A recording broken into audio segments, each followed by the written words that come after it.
எல்லா தெய்வ பிள்ளைகளை கண்களை மூடி வாய்களை திறந்து கரங்களை தட்டி வாய்களை திறந்து ஆராதிக்க தொடங்கட்ட. சில மினிட்டுகள் மாத்திரம் வாய் திறந்து ஆராதிக்கட்ட. ஆமீன். சில மினிட்டுகளுக்குள்ளாய் இந்த ஆராதனை முடிக்க போகிறார். அதற்கு முன்பதாய் ஆவியானவர் சொல்கிறார், நீ வந்தது வெறுமனையாய் அல்ல, இது வந்தது வெறுமனையாய் அல்ல. சிலரை கர்த்தர் இந்த பகல் காலம் தொட்டிருக்கிறார், எனக்கு தெரியும்.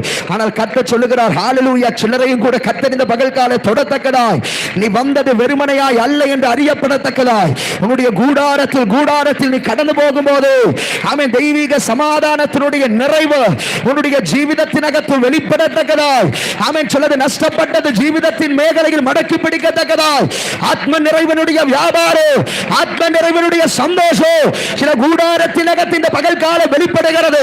ஆமென். பாட்டினால் அல்ல, பாட்டல்ல ஆமென், மியூசிக் இன்ஸ்ட்ருமென்ட்டுடைய சப்தத்தினால் அல்ல. இந்த பகல் காலம் ஆமென், தெய்வாத்மாவு சலிக்கிறது. பரிசுத்த ஆவியானவர் கிரியை செய்து கொண்டிருக்கிறார்.